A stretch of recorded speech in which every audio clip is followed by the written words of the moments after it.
तो world cup हमारा है। जी हाँ, 19 नवंबर यानी रविवार का इंतजार दुनिया दिल थाम कर रही है। 5 बार की वर्ल्ड चैंपियन ऑस्ट्रेलिया से भारत का मुकाबला है। इससे पहले 2003 में भारत और ऑस्ट्रेलिया का सामना हो चुका है। परिणाम आपको मालूम है तो वो तो याद करना नहीं चाहेगा कोई, लेकिन इस बार बात बिल्कुल अलग है।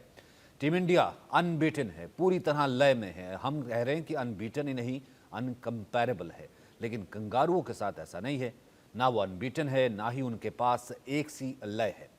अफगानिस्तान के खिलाफ तीसरा मैच भी वो हारते हारते बचे हैं। जिस वक्त मैक्सवेल अगर ना चलते तो वो हार जाते। सेमीफाइनल में हम लगातार कह रहे हैं कि 10 मैच, सेमीफाइनल समेत हम 10 मैच जीते हैं। गेंदबाज शानदार प्रदर्शन कर रहे हैं, भले बुमराह हो, सिराज हो, शामी हो, कुलदीप यादव हो, रविंद्र जडेजा हो। बैटिंग में क्या शानदार मुकाबला चल रहा है, भले रोहित हो, साथ ही शुभमन गिल हो।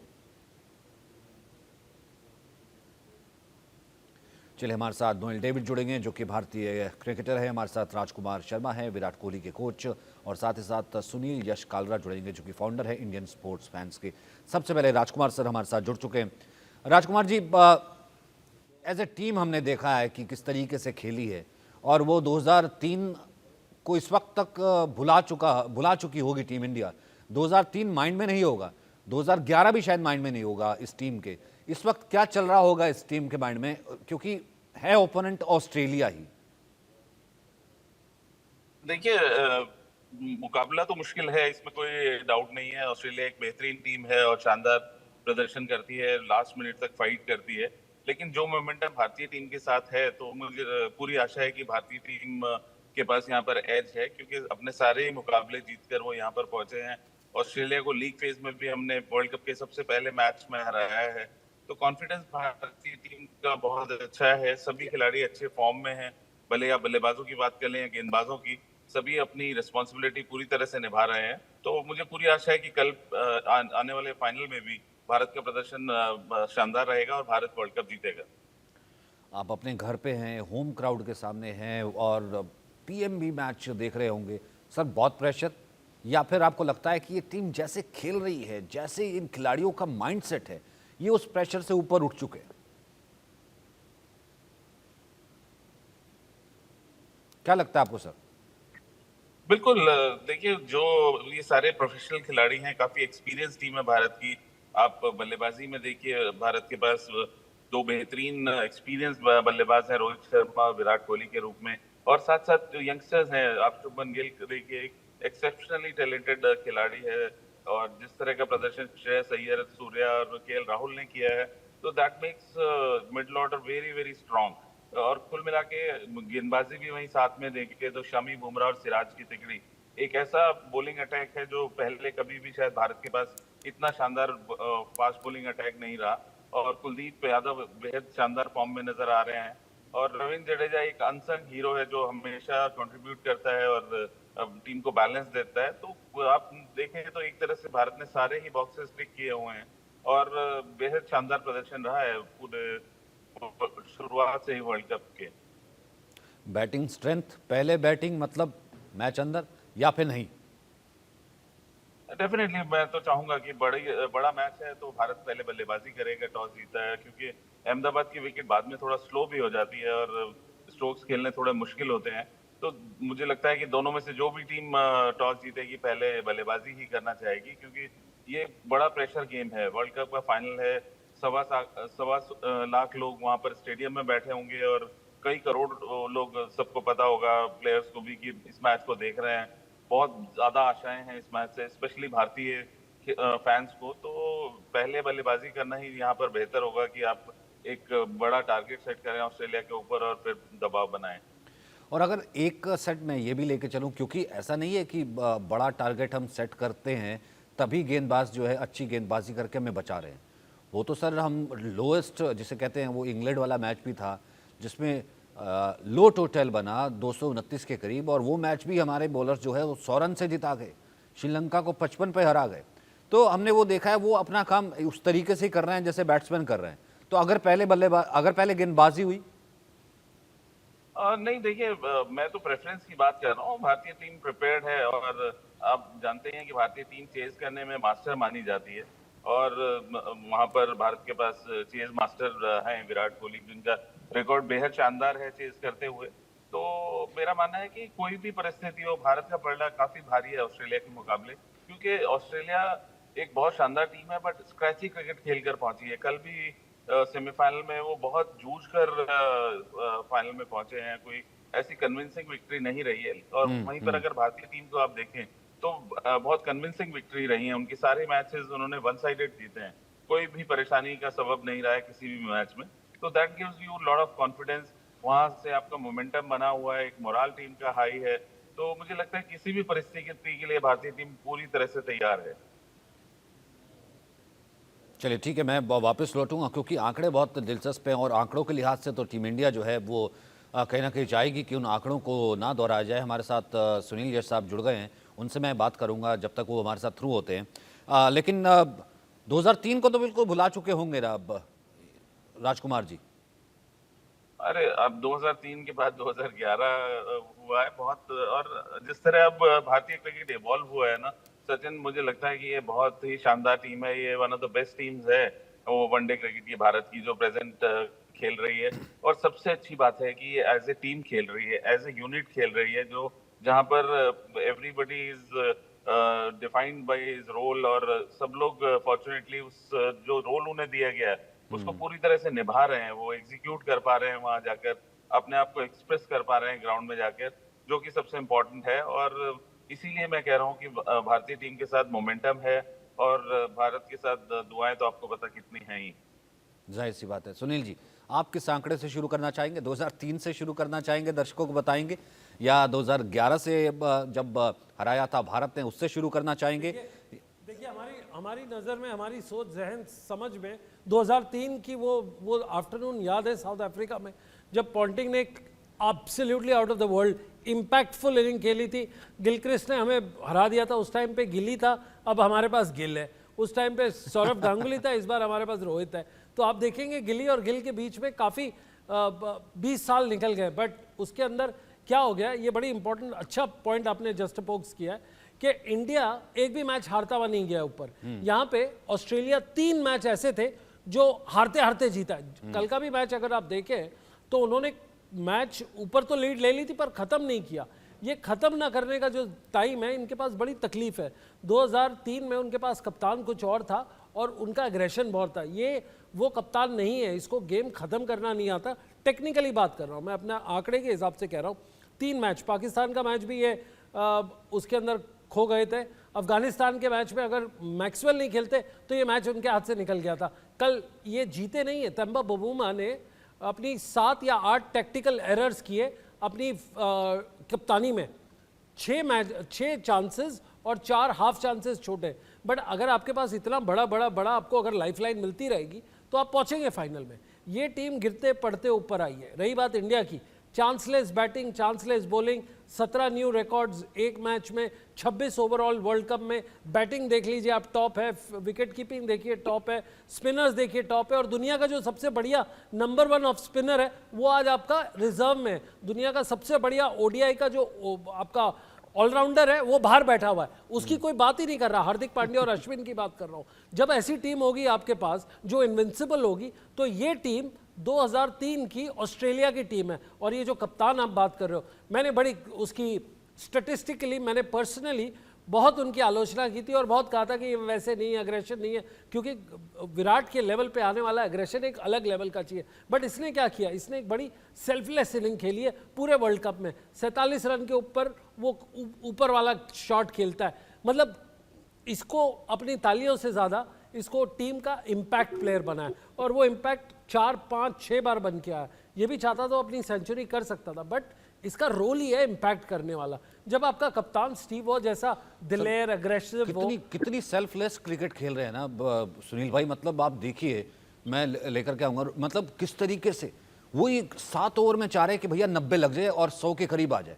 बस वहां से आपने सेट कर दिया कि भैया आप तो मरे से मरे नीचे आकर के 40-50 भी करेंगे, लेकिन वहां तो सारे सैकड़ों वाले हैं, वो भी करेंगे तब भी वही 350 कहीं नहीं गया। एब्सोल्युटली। ये उनकी स्ट्रैटेजी। आप देखिए ना, रोहित ऊपर से आके विकेट नहीं गवाता, बट अपने इंपैक्ट 7-8 ओवर में 60-70 रन कर देता है। इसका मतलब क्या है कि आपका वो प्रेशर उठ गया।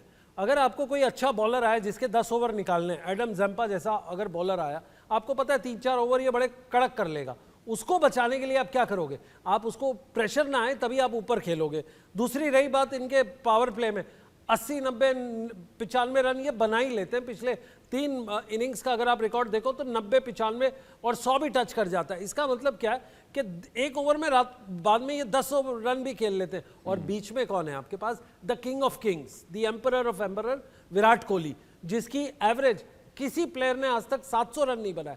विराट कोहली के बारे में मैं तो कहता हूँ 3 प्रोग्राम भी अगर स्पेशल करें तो कम होंगे, उसके बाद भी कुछ ना कुछ आंकड़े कहीं ना कहीं से निकल जाए। एक आंकड़ा आपको मैं अभी बता देता हूँ, ये हिस्ट्री ऑफ वर्ल्ड कप के अंदर सबसे ज्यादा दौड़ने वाले इन टर्म्स ऑफ किलोमीटर्स अगर हम निकालें तो ये पता नहीं कितने 14-15 किलोमीटर दौड़ के इन्होंने रन लिए।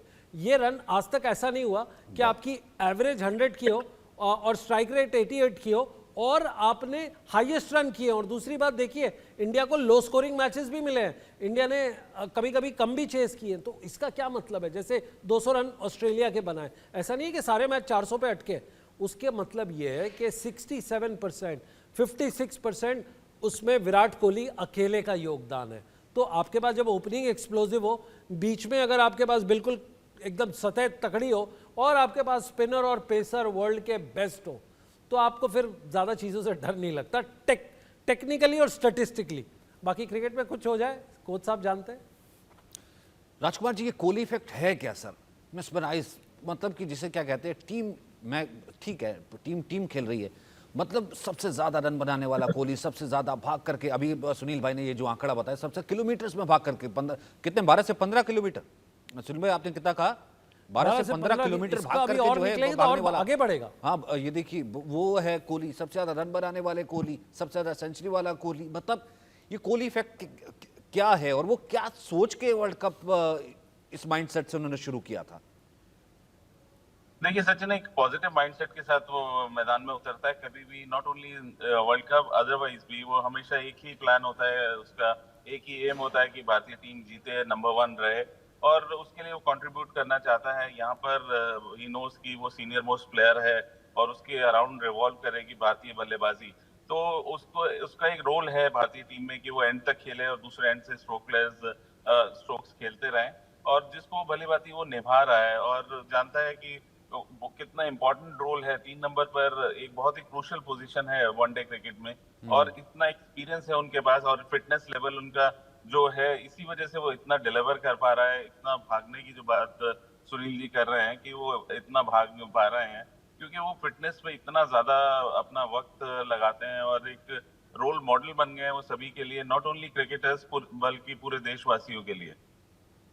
लेकिन सुनील, मतलब जिस तरीके से, क्योंकि तभी लिए रोहित इस तरीके से कैप्टनसी कर पा रहे हैं, मेरे ख्याल से तभी लिए रोहित ऐसे खेल पा रहे हैं, और तभी लिए उनको मालूम है कि 40, 50, 60 कर गया तो नीचे कोहली है, और कोहली के साथ तो बाकी सब भी हैं, मगर नीचे कोहली है, उनको मालूम। आप ये देखिए, कोहली है, कोहली तक तो ठीक है, कोहली, गिल और रोहित दुनिया के ये लेवल ही अलग है, तीनों का अलग है। एक अग्रेसर है, एक एक्यूमुलेटर है, एक फोड़ता है तो दूसरा जोड़ता है रन को। ये दोनों का देखिए आप, कितना अच्छा मिश्रण है। फिर आप आ जाइए नंबर 4 पे, श्रेयस अय्यर जब चल के आता है तो आपको उसमें क्रिस गेल की झलक लगती है कि नहीं? जिस तरह से वो लंबे छक्के, 8 छक्के 4 चौके, आप बताओ कौन सा बंदा इंजरी के बाद, very important point to be noted, injury के बाद आता है, 6 छक्के मारता है, सेंचुरी मारता है, दूसरी एक और ठोक देता है। मतलब ये ऐसा लग रहा है कि आप क्लब लेवल के बंदे के साथ बॉलिंग नेट्स में खेल रहे हैं। अब आ जाओ आपके पास उसके बाद केएल राहुल, ऐसा कौन सा विकेट कीपर होगा नहीं, जो और एक और चीज ऐड करूं, मतलब श्रेयस अय्यर इस तरीके से खेल रहे हैं कि इससे पहले जो है हमने तमाम फॉर्मेट्स पे अभी देखा कि ऐसे शॉट्स हमने देखे ही नहीं थे, पता ही नहीं कि मतलब ऐसे खेल रहे जैसे फर्स्ट क्लास क्रिकेट में खेल रहे होते अपने ओपोनेंट्स को, ऐसे शॉट्स दिख रहे हैं उनके। वो है ही, वो बना ही इसी के लिए। देखो इसका सबसे बड़ा आपको जो कांग्रेचुलेट करना है वो बीसीसीआई की थिंक टैंक को करना है। इस साल से पहले, पिछले वर्ल्ड कप से अभी तक 64 प्लेयर आए थे जो ओडीआई खेले। इस साल के अंदर 52 प्लेयर थे जिन्होंने ओडीआई अलग अलग मुख्तलिफ जगहों पे खेला है। उसके बाद ये मैच से पहले, इस 2 सीरीज से पहले 24 लड़कों को सेलेक्ट किया है। अच्छी बात यह है कि उसमें 3 इंजर्ड प्लेयर, बुमराह, श्रेयस अय्यर और शमी, इनको साथ लेके इन्होंने चला है। दूसरी जगह पे होते तो क्या होता, जैसे नदीम के साथ हुआ कि बाहर बिठा दो उसको। इंडिया ने ऐसा नहीं किया। इंडिया बिल्कुल वही स्ट्रैटेजी करके आए जो ट्रेविस हेड के साथ की है। ट्रेविस हेड शुरू के मैचेस नहीं खेला, केन विलियमसन, बेन स्टोक्स शुरू के मैचेस नहीं खेला। इसका मतलब क्या है कि इंडिया का जो माइंडसेट, थॉट लेवल और अग्रेशन है, ये बिल्कुल इंग्लैंड की सोच के जैसा है और न्यूजीलैंड की अप्रोच जैसा है। सोच इंग्लैंड की ठीक थी, बट वो एग्जीक्यूशन गंदा था तो पीछे आ गए। न्यूजीलैंड की अप्रोच अच्छी थी, तभी तक सेमीफाइनल में नॉन स्टॉप आ गए। बट इंडिया की सोच, अप्रोच, टैलेंट, इंटेंट, कंटेंट सब मिला के 10 on 10। लेकिन आपको क्या ये थोड़ा सा कि कभी जैसे मैं कहता हूँ कि ये थोड़ा सा डराता है कि हारी नहीं है ऑस्ट्रेलिया फाइनल में 27 साल से जब भी पहुंची फाइनल में? सुनील भाई, ये शर्मा जी जवाब दे तो ज़्यादा बेटर है कि ये अपनी लाइफ टाइम में, सुबह मैंने पूछा था इसी चैनल पे, रशीद लतीफ़ ने कहा कि ये वर्ल्ड की, उनकी लाइफ में इंडिया की सबसे बेस्ट टीम है। आगे राजकुमार जी, कोच साहब इसका जवाब देंगे। देखिए सचिन, हर चीज की शुरुआत होनी होती है, तो मुझे लगता है कि ऑस्ट्रेलिया के हारने की शुरुआत जो आप अभी तक उनका रिकॉर्ड है कि वो फाइनल में नहीं हारे हैं, वो इस बार होगी। वो और हर चीज की शुरुआत अच्छी होती है, तो ये भारत के लिए अच्छा होगा। और मुझे पूरा विश्वास है और पूरी आशा भी है कि क्योंकि जिस तरह भारतीय टीम ये क्रिकेट खेल रही है, मुझे पूरा भरोसा है, यकीन है कि भारत ये मैच जरूर जीतेगा और वर्ल्ड कप जीतेगा। जी सुनील भाई, अब आपके बारे में। हम हमेशा से देखिए, बात करते रहे हैं कि ऑल टाइम ग्रेटेस्ट, लेकिन कंपैरिजन उस वक्त क्रिकेट अलग थी, उस वक्त पिछली बार 2003 वाले सचिन अलग थे, 2011 में सचिन का ड्रीम था, तब वो टीम अलग थी। कंपैरिजन एक अलग चीज़ होता है, पर ठीक है, ये यूनिट ठीक है। सुनील भाई, देखिए, हम फीलिंग्स की बात करें तो फीलिंग्स अलग होती है, इमोशन अलग होते हैं। बट अगर मैं स्टैट्स देखूं, सिर्फ एक्सेल शीट जो होती है ना, वो आईना है, वो कभी झूठ नहीं बोलती है। उसी के बदौलत आप मैचअप्स करते हो, उसी एक्सेल शीट की बदौलत आप प्लेयर के ग्रेड डिसाइड करते हो, और उसी एक्सेल की बदौलत आप टीम स्ट्रैटेजी डिसाइड करते हो। तो आज की टीम स्ट्रैटेजी अगर आप मोटा मोटा पूछोगे, इंडिया को बैटिंग पे डालो, इंडिया रन बना लेता है, 200 रन डिफेंड कर लेता है, 400 रन ठोक देता है और उसको आराम से डिफेंड कर लेता है। अब देखिए ऐसी कौन सी टीम है जिनको उन्होंने वो नहीं किया, और कन्विंसिंग विक्ट्रीज रही हैं। ऊपर से ये रहा है कि आपके अभी तक तो टेल एंडर तो एक्सपोज हुआ ही नहीं है बैटिंग के अंदर। अब देखिए ये कितनी बड़ी बात है कि 10 इनिंग में आपका 7वां, 8वां, 9वां, 10वां प्लेयर सिर्फ पैड पहन के बैठता है अंदर, बाहर नहीं आता। इसका मतलब है 6 तक ये ले जाते हैं। दे बैट डीप, एंड डीप के साथ साथ इफेक्टिवली। इनमें कभी क्लस्टर विकेट्स कभी नहीं गए, ये बहुत अच्छी बात है। क्लस्टर विकेट्स क्यों नहीं गए? क्योंकि जब एक विकेट जाती है तो दूसरा बंदा रोक लेता है अपने शॉट्स को। ये बहुत बड़ी चीज़ है कि छक्का मारना, शोमैन के जैसी इनिंग नहीं खेलते, वो रन लेके अपना काम कर लेते हैं। रही बात तीसरी, आपने कहा कहीं डर नहीं है कि हम लोग हार रहे हैं, नहीं हार रहे हैं। भाई ये लॉ ऑफ एवरेज कहीं ना कहीं होगा, बट अब देखिए ना, 75 में वेस्ट इंडीज कभी हारा नहीं था, 79 में कभी नहीं हारा था, 83 में पहली बार हारा, वो भी इंडिया के अगेंस्ट। और वो कब? पहले मैच में, फिर फाइनल में हारा। उसके बाद आप ऑस्ट्रेलिया को देखो, 2099, 2003, 2007, 2015, वो अनब्लेमिश से रहे। इंडिया का भी अब जो एक्सपर्ट्स कहते हैं, और कोच साहब जरूर शायद एग्री कर लें, कि जो वेस्ट इंडीज थी 80s 90s की, ऑस्ट्रेलिया 90s 2000 की, इंडिया 2020 की दादा और बड़ी जोरदार टाइगर है, बब्बर शेर टीम है। राजकुमार जी। नहीं, बिल्कुल ठीक कह रहे हैं। ये जिस तरह का कॉम्बिनेशन है और जिस तरह की ये टीम खेल रही है, सचिन मैंने बार बार कहा है कि टीम एज ए टीम खेल रही है, जहां पर सभी अपना अपना रोल भली भांति जानते हैं और निभा रहे हैं। ये बहुत एक इम्पोर्टेंट पॉइंट होता है कि जब 11 के 11 खिलाड़ी एकजुट होकर खेल रहे होते हैं, फोकस्ड होते हैं, डिटरमिन्ड होते हैं, तो वहां पर इसी तरह के नतीजे आते हैं। देखिए, टैलेंट की कमी भारतीय टीम में कभी भी नहीं रही है, लेकिन ये टैलेंट जब एक ग्रुप में आता है, जब एक टीम की तरह खेलता है, तो किसी भी टीम के लिए बहुत मुश्किलें खड़ी करता है। और वही हो रहा है, इसीलिए भारत क्रूज कर रहा है अभी तक इस टूर्नामेंट में, और यही मोमेंटम चाहिए फाइनल में भी। एक अच्छी शुरुआत चाहिए भारत को, जैसे जिस तरह की शुरुआत रोहित दे रहे हैं। एक अगर पावर प्ले हमारा अच्छा जाता है और रोहित वो पूरा पावर प्ले खेलते हैं शुभमन के साथ, अगर भारत जल्दी विकेट नहीं खोता है, तो मुझे लगता है कि वहां पर ये मैच ऑस्ट्रेलिया से बहुत दूर निकल जाएगा।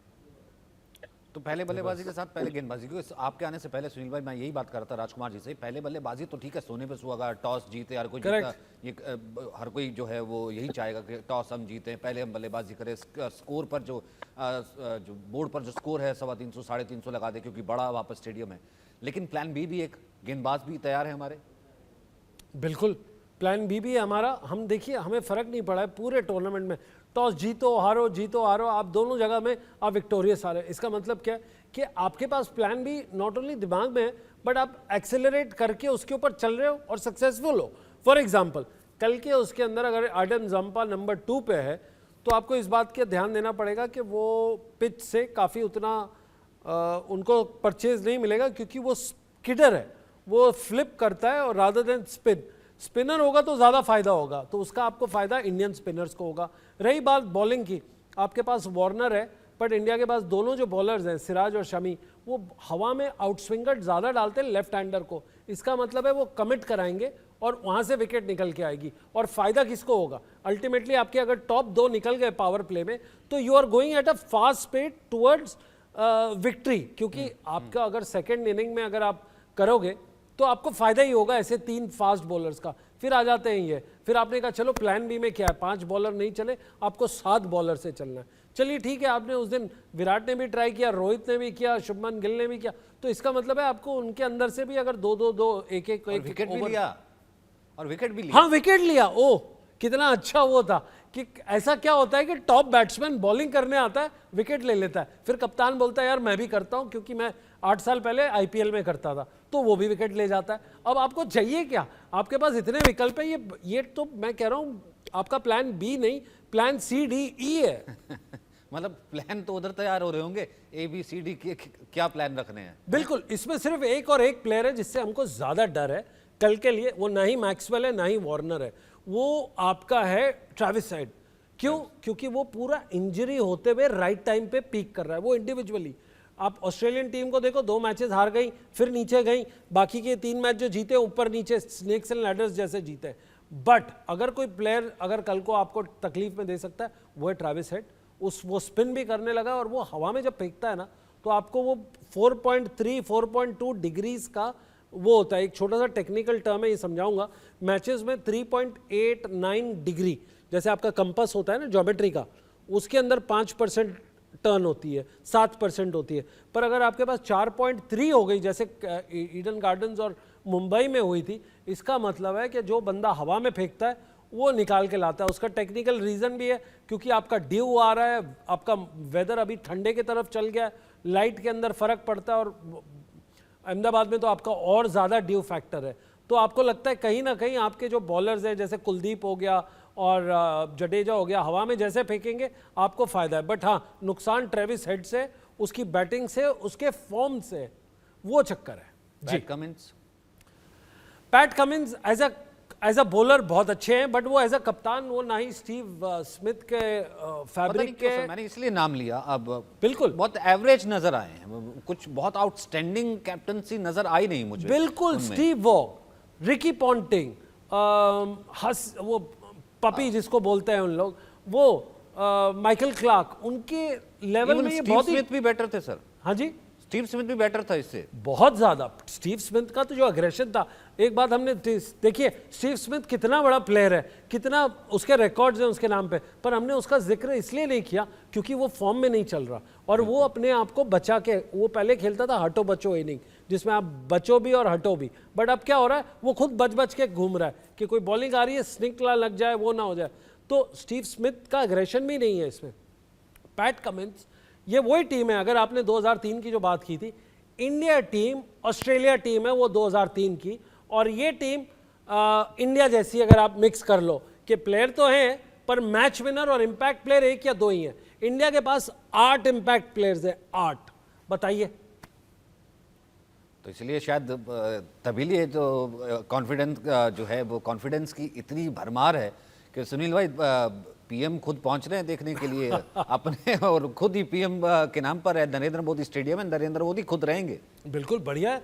देखिए बड़े हाई प्रोफाइल मैच में स्पोर्ट्स हमेशा एक डिप्लोमेसी का वो बना है, चाहे पुराने टाइम पे पिंग पोंग डिप्लोमेसी होती थी, फिर आपके बाद उसके बाद बास्केटबॉल डिप्लोमेसी हुई है, आइस हॉकी हुई है, अब आती है क्रिकेट डिप्लोमेसी। 2011 में सेमीफाइनल में इंडिया का प्राइम मिनिस्टर और पाकिस्तान के प्राइम मिनिस्टर मोहाली में मैच देखने आए। ये भी उतना ही बड़ा वो है कि नरेंद्र मोदी खुद पर्सनली प्राइम मिनिस्टर वो ट्वीट करते हैं, प्लेयर्स का स्टैट्स अपने ध्यान में रखते हैं। वो मेरे लिए अच्छी बात है कि सारे उनको स्टैट्स आंकड़े सारे मिल जाते हैं। उससे क्या है कि लोगों का इंटरेस्ट बढ़ता है कि इतनी बार इतने प्लेयर ने विकेट ली। ये अगर प्राइम मिनिस्टर लिखे तो कितनी बड़ी बात है कि 5 विकेट हॉल लिया, ये लिया। तो हमारे लिए ये बहुत बड़ा ओकेजन है, बड़ा काम है, बड़ी ट्रॉफी है। और एक बात है, इसमें सबसे बड़ा रिकॉर्ड होगा कल परसों जब हम खेलेंगे कि ये दुनिया में सबसे ज़्यादा देखे जाने वाला क्रिकेट मैच सोशल मीडिया पे होगा। इसका भी रिकॉर्ड हमारे सबसे बड़े स्टेडियम में बनेगा। और अगर इंडिया उसके ऊपर ट्रॉफी उठाए तो क्या कहें, सोने पे सुहागा और चेरी ऑन दी केक। मतलब व्यूअरशिप के, बाजार के, इकॉनमी के, पैसे के, सोशल मीडिया के, अब ये एक नया मतलब कि बिफोर 19 और आफ्टर 19 ये एक नया एरा जो है हम देखने वाले हैं। एब्सोल्युटली। ये सारे प्लेयर्स आप देखिए ना, विराट कोहली अकेला रोनाल्डो से कई स्टेप्स ऊपर है in terms of social media. दुनिया का सबसे highest paid social media person है। क्रिकेटर तो अलग की बात है, बट यहाँ पे आके देखिए। दूसरा, आप इंडिया अगर बैटिंग करती है तो 4-4, 4.5, 8 करोड़, 7 करोड़, 6 करोड़ लोग आके सिर्फ एक पर्टिकुलर ऐप पे देखते हैं उसको, चाहे उनको उसकी कमेंट्री या ट्रांसमिशन पसंद आए ना आए, बट देखते ज़रूर है। इसका मतलब क्या है, लाइव स्ट्रीम यहाँ से कितनी वो लोग के VPN चेंज कर करके देखते हैं, हम ही जानते हैं क्योंकि फैंस बताते हैं। तो आपका ये जो नया डिजिटल वर्ल्ड है ना, ये एक पैरेलल वर्ल्ड चल रहा है। जैसे T20 ODI के साथ चल रहा है ना, वैसे ये डिजिटल और टेलीविजन ये दोनों अलग अलग चल रहे हैं। एक टाइम आएगा जब दोनों को मिक्स करोगे तो बहुत बड़ा एक्सप्लोजन होगा। अब तो पाजी सिर्फ घड़ी का इंतजार है। और अब जिसे कहते हैं कि अभी से काउंटडाउन शुरू हो गया ना, हम लगातार यही काउंटडाउन वेट कर रहे हैं कि कब वो संडे आएगा, कब वो लम्हा आएगा, कि कब वो जो है इतिहास रचेगा और कब भारत के हाथों में चमचमाती ट्रॉफी होगी। आपके साथ हम होंगे। बहुत बहुत शुक्रिया सुनील भाई हमारे साथ जुड़ने के लिए, इस एनालिसिस के लिए बहुत बहुत शुक्रिया।